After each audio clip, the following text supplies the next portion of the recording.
नमस्कार प्रेक्षकांनो, स्वागत आहे तुमचं. "तू रे माझा मितवा" या मालिकेचे आपण इंटरेस्टिंग असे रिव्ह्यू ऐकत आहोत. आज प्रेक्षकांनो, अर्णवच्या बाबतीत आपण बघितलं की तो ईश्वरीच्या आईचा किती तिरस्कार करतो आहे ते. पण त्यांच्याबद्दल काळजी आहेत हे सुद्धा आपल्याला आज दिसणार आहेत. तर बघा, चला सुरुवात करूया आजच्या रिव्ह्यूसाठी.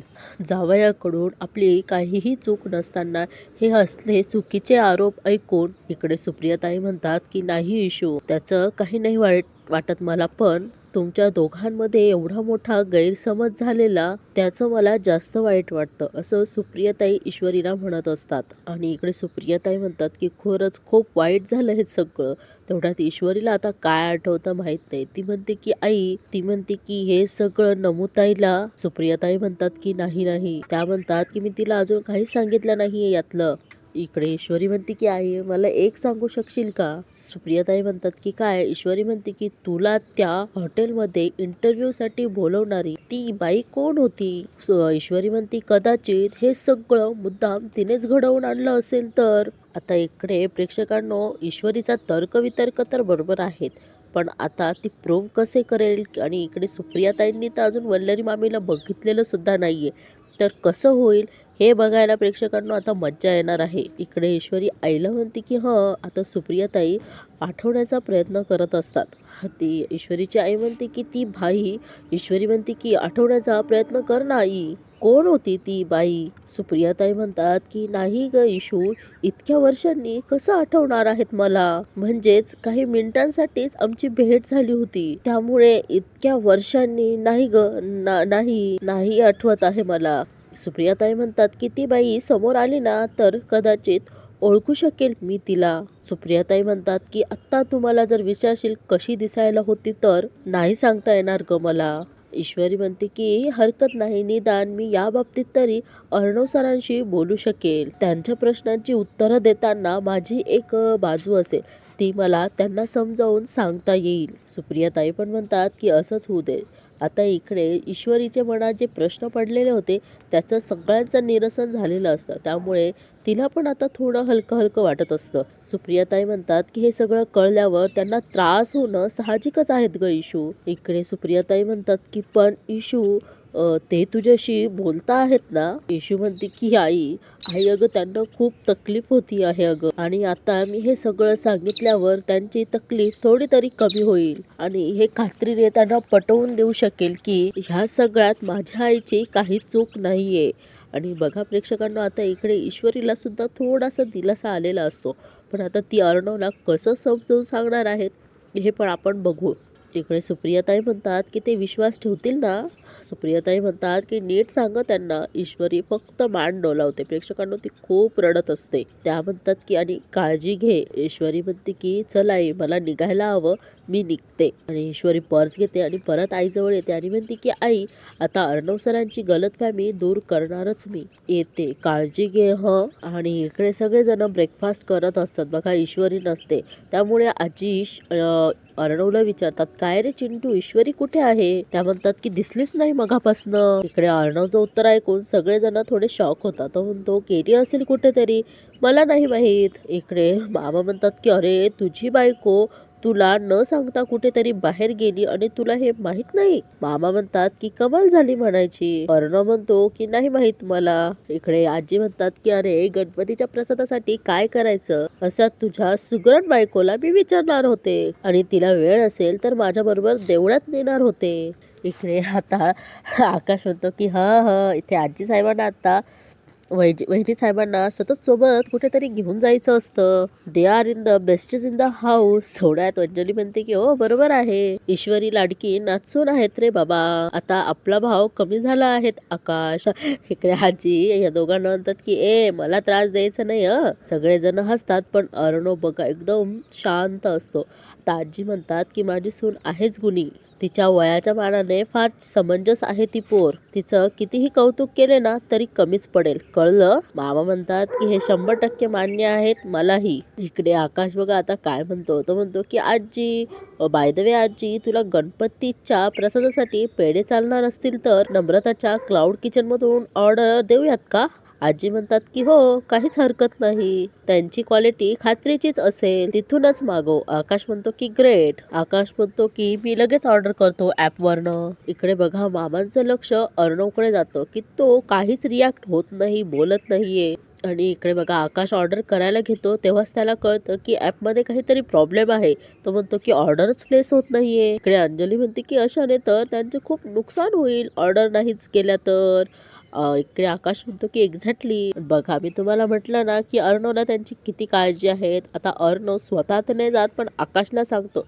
आकाशला म्हणतो की तू पर्सनली जाऊन ते बघून घे, नम्रताला नाही कळणार त्यातलं. हा आकाश म्हणतो की या. आता इकडे मामा म्हणतात की बाय द वे ईश्वरीच्या वडिलांची तब्येत कशी आहे, ते पुण्याला गेले होते ना ट्रीटमेंटसाठी. आणि इकडे अर्णव म्हणतो की बाय द वे मी खूप बिझी, वन मोर थिंग, मी खूप बिझी आहे, तू त्यांच्या तब्येतीची म्हणजे बाबांच्या ट्रीटमेंटकडे पण लक्ष दे आणि त्यांच्या क्लाउड किचनकडे पण लक्ष दे. आता इकडे आकाशला पण चान्सच पाहिजे असतं. तो म्हणतं की या शुअर, मी लगेच बघतो. इकडे अंजली म्हणते की बघितलंस का आपला चिंटू जावई म्हणून पण किती चांगला आहे ते. इकडे आजी म्हणते की प्रश्नच नाही, आपण जसे ईश्वरीच्या बाबतीत नशीबवान आहोत तसेच तिचे आई वडील देखील नशीबवानच आहेत. आली बघा, कांगावा घेऊन आली वल्लरी मामी. आधी बघा, आई आई हे बघा, सात्विकाताईंचा फोटो असतो. प्रेक्षकांनो इकडे फक्त वल्लरीने ईश्वरीने तो फोटो फक्त तिथे ठेवलेला असतो, पण हिने बघा त्याच्यावर सगळी धूळ वगैरे सगळं हे केलेलं असतं. वल्लरी बाबी बघा म्हणते की आज ईश्वरीने अगदी कहर केला आहे, कहर. आणि बघा तो फोटो बघून प्रत्येकाला वाईटच वाटणार ना. सात्विकाताईची ही फोटो फ्रेम स्टोर रूम मध्ये धूळ खात पडली होती आणि हे म्हणजे अगदी बेजबाबदारपणाचा कहर आहेत. म्हणजे अगदी आता हे सगळं मामीने केलं असतं बघा प्रेक्षकांना, तरी हिने सगळा ईश्वरीवर लावलेला असतो. इकडे वल्लरी बाबी म्हणते काय म्हणायचं काय या बेजबाबदारपणाच्या वागण्याला. इकडे मामा म्हणतात की तू एवढे खात्रीने कशी सांगू शकतेस वल्लरी, हे सगळं ईश्वरीने केलं आहेत म्हणून. काही झालं म्हणजे ईश्वरीचं नाव घ्यायचं आणि मोकळं व्हायचं नाही का, असे मामा ईश्वरीची बाजू घेऊन वल्लरी बाबीला ओरडत असतात. इकडे मामी म्हणतात की मी उगाच बोलून मनाही मोकळी होते, मीच तिला काही वस्तू स्टोर रूम मध्ये ठेवायला सांगितल्या होत्या. अरे बापरे, पण सात्विकाताईची ही फ्रेम ती स्टोर रूम मध्ये ठेवेल असं मला कधीच वाटलं नव्हतं. इकडे अंजली बघा ईश्वरीचीच बाजू घेते. ती म्हणते की अगं मामी, ईश्वरी असं नाही करणार अगं. आणि तेवढ्यात ईश्वरी आपण बघतो की तिच्या घरून परत आलेली असते आणि तिच्या कानावर यांचं बोलणं पडतं आणि लगेच ईश्वरी म्हणते की काय झालं आहे. आता इकडे मामी बघा म्हणतात की या या या बाई साहेब या, तुमचीच कमतरता होती या. काय झालं म्हणून काय विचारतेस, तुझ्या सासूबाईंचा हा फोटो तू चक्क अडगळीच्या खोलीमध्ये नेऊन ठेवलास. इकडे ईश्वरी म्हणते की नाही अहो मामी, मी नाही. तेवढ्यात मामी तिला काही बोलूच देत नाही आणि म्हणतात की काय मी नाही काय, मी तुला स्टोर रूम मध्ये काहीतरी वस्तू नेऊन ठेवायला सांगितल्या होता. आणि बघा आता इकडे अर्णव सुद्धा ईश्वरीची बाजू घेत नाही. तू चक्क सात्विकाताईंची फोटो फ्रेम ठेवली, शी. इकडे ईश्वरी सांगण्याचा प्रयत्न करत असते की मामी अहो मी नाही केलं हे. तेवढ्यात मामी तिला काहीच बोलू देत नाही आणि म्हणतात की नाही केलं म्हणजे काय नाही केलं, तूच केलं आहेस. मामी म्हणते की सासू बिचारी जगात नाहीये तरी तुला नकोशी झालीये. इकडे ईश्वरी बोलण्याचा प्रयत्न करते पण मामी म्हणतात की एक शब्दही बोलू नकोस. आता मामी म्हणतात मी छान हार घालून हा फोटो फ्रेम तुमच्या खोलीत ठेवणार होती आई, पण ह्या ईश्वरीने काय अवस्था करून ठेवलीत बघा. बघा आता प्रेक्षकांनो ईश्वरीला कळून गेलेलं असतं ती आपल्याला बोलूच देणार नाही येते. आता ईश्वरी बघा काहीच बोलत नाही. आता आजी म्हणतात की वल्लरी चुकून ठेवल्या गेली असेल तिच्याकडून, एवढा कांगावा करायची गरजच नाहीये. आणि इकडे मामी म्हणतात की आई, अंजली पण म्हणते की हो ना, ईश्वरीचा स्वभाव. तेवढ्यात अर्णव म्हणतो की इनफ, आय सेड इनफ. इकडे अर्णव म्हणतो की आजी इथे दुसरी कुठलीही चूक केली असती ना तर ती माफ केली असती, पण आईच्या बाबतीत नाही. आणि बघा प्रेक्षकांनो हे बाकीच्यांकडनं म्हणजे अर्णवकडनं हे अनपेक्षितच होतं, कारण त्यांना माहिती की अर्णव नेहमी ईश्वरीची बाजू घेईल, पण आज त्याने ईश्वरीची बाजू न घेता तिलाच आज चुकीचं ठरवलेलं आहे. इकडे अर्णव म्हणतो की ताई तुझं नेहमी ऐकतो ना मी, बट नॉट दिस टाइम. इकडे ईश्वरी सांगण्याचा प्रयत्न करते की सर अहो. तेवढ्यात अर्णव म्हणतो की काही चुका माफ करण्यासारख्या नसतात. आणि बघा इकडं मामीला जसं हवं होतं तसंच अगदी झालेलं आहे. आणि अर्णव तिला म्हणतो की ही पण त्यातलीच एक आहे. आणि बघा अर्णव असं बोलल्यावर हे बाकीच्यांना काही कळतच नाही की अर्णव असा का बोलला आहे ते. इकडे ईश्वरी म्हणते की मामी, ती म्हणते की चुकले, पुढे यापुढे कधीच अशी चूक होणार नाही. ईश्वरी म्हणते की द्या, मी ते साफ करून देते. आणि अर्णव लगेच तिच्या हातात हुसकावून घेतो आणि म्हणतो की काही गरज नाहीये, माझ्या आईच्या फोटोची काळजी मी घेऊ शकतोय. इकडे मामा तर वल्लरी मामीला एक चान्स सोडत नाही बोलण्याचा. ते म्हणतात की चिडचिड करून दमला असाल तर भूक लागली असेल ना, या खाऊन घ्या. मामी म्हणते की एवढं बोलायची गरज नाही आणि प्रत्येक वेळी तिची बाजू घेण्याची पण काही गरज नाहीये. इकडे बाबा अंजलीला खुणवतात की ईश्वरीशी बोल, म्हणजे तिला समजावून सांग. इकडे अंजली ईश्वरीला म्हणते की तू काळजी करू नकोस, तो आहे ना आईच्या बाबतीत खूप सेन्सिटिव्ह आहे. काल रात्रीपासूनच त्याला खूप आईची आठवण येते आहे, म्हणून जरा इमोशनल झाला आहे. आणि इकडे आजी पण म्हणतात की अगं तो रागवला ना की त्याचा राग पटकन शांत होत नाही. अंजलीला बिचारीला काळजी वाटते. ती म्हणते की तू एक काम कर ना, तू जाऊन बोल त्याच्याशी शांतपणे. इकडे मामा पण ईश्वरीची समजूत काढतात. ते म्हणतात की त्याच्या मनात नसेल काही, तो रागाच्या भरात बोलला असेल. ईश्वरी म्हणते की हो, मी बोलते त्यांच्याशी. आता इकडे वल्लरी मामी ब्रेकफास्ट करता करता म्हणते की या दोघांमध्ये काहीतरी बिनसलं आहेत, एवढं मात्र नक्की. आता सतत ह्या ट्रियांना भोळा देत राहायला हवी, म्हणजे एक दिवस मोठा भडका उडेल. आता बघा इकडे अर्णव रूम मध्ये आलेला असतो आणि ती फ्रेम साफ करत असतो.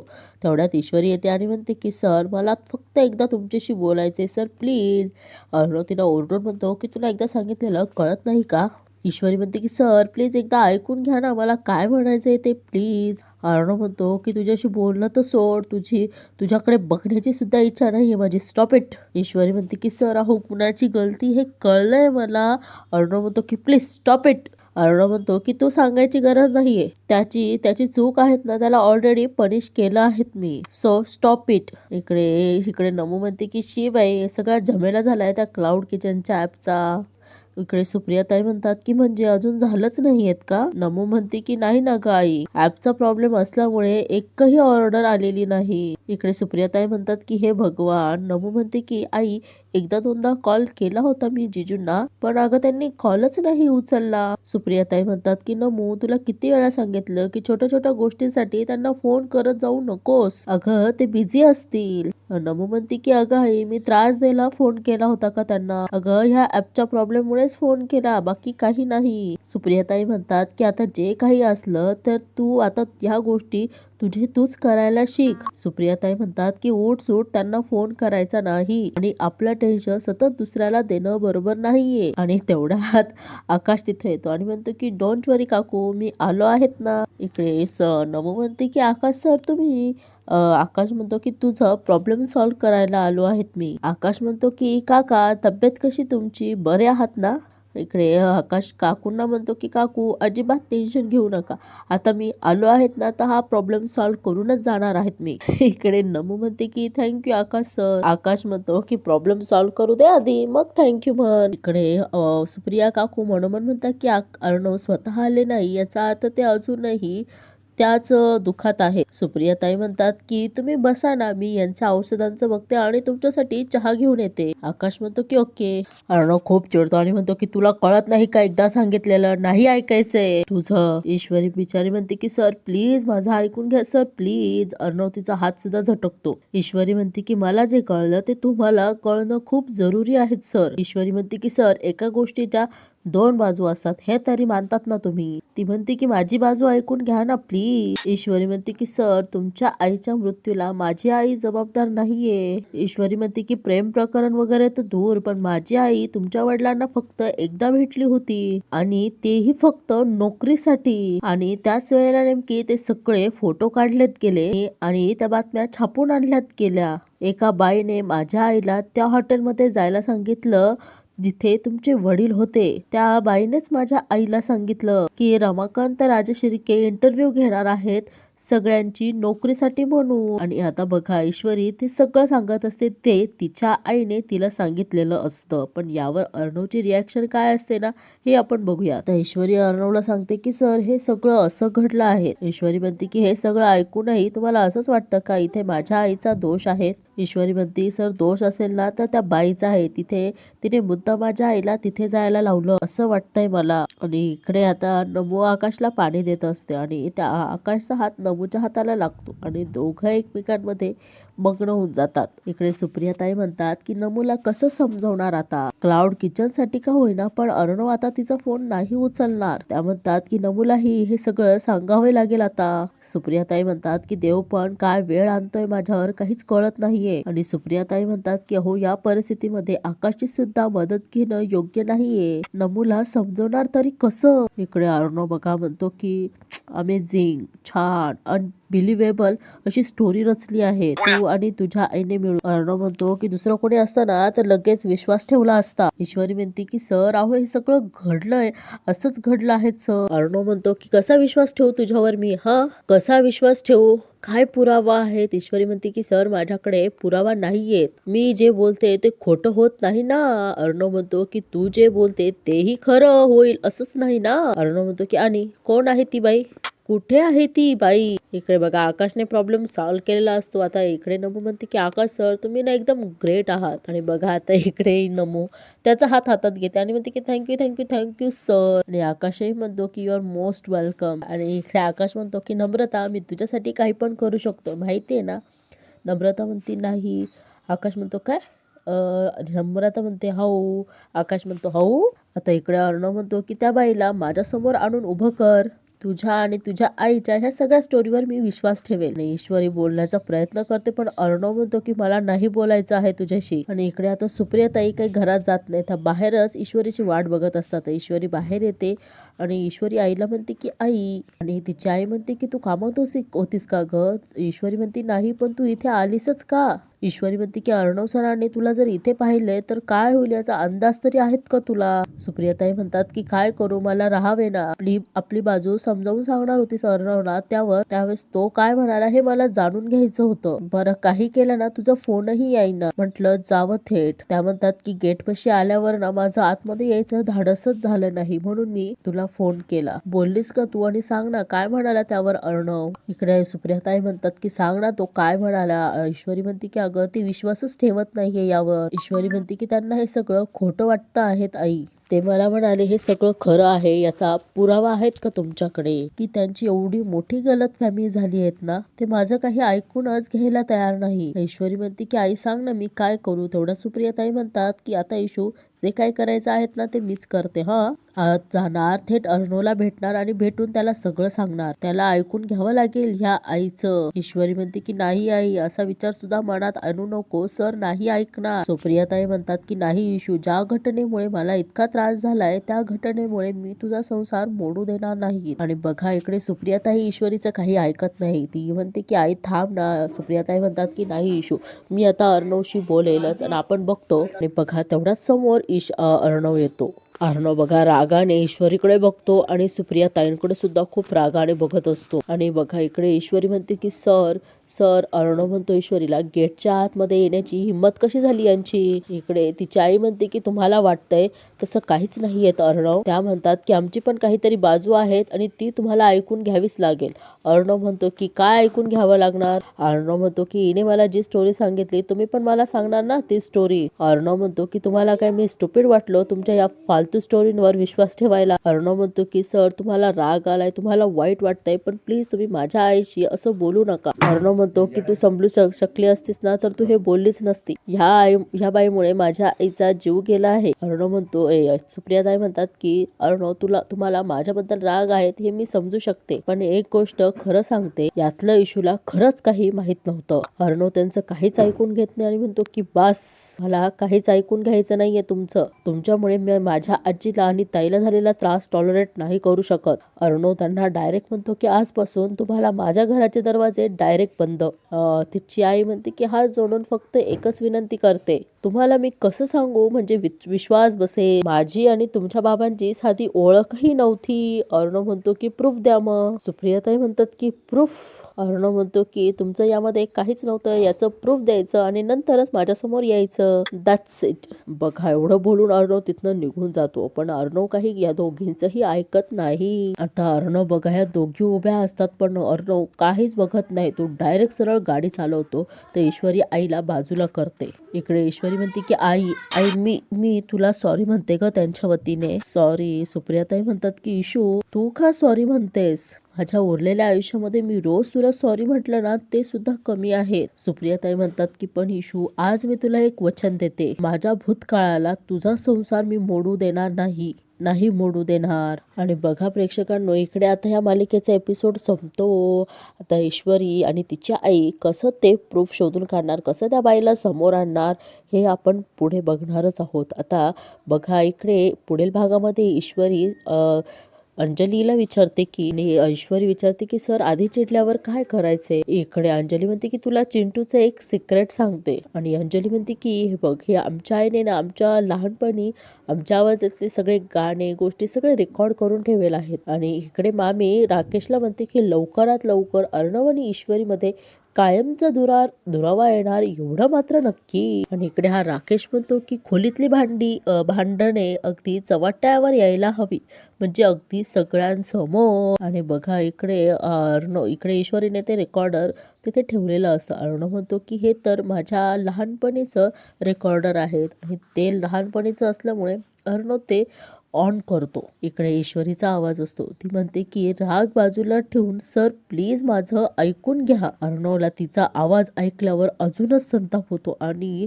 तो रेकॉर्डर डायरेक्ट फेकून देतो. आणि इकडे ईश्वरी घाबरते आणि अर्णव ईश्वरीकडे खूप रागाने बघतो. इथेच या मालिकेचा एपिसोड संपतो. प्रेक्षकांनो, आजची मालिका तुम्हाला कशी वाटली हे नक्की कमेंट करून सांगा आणि चॅनलला सबस्क्राईब करायला मात्र विसरू नका. धन्यवाद.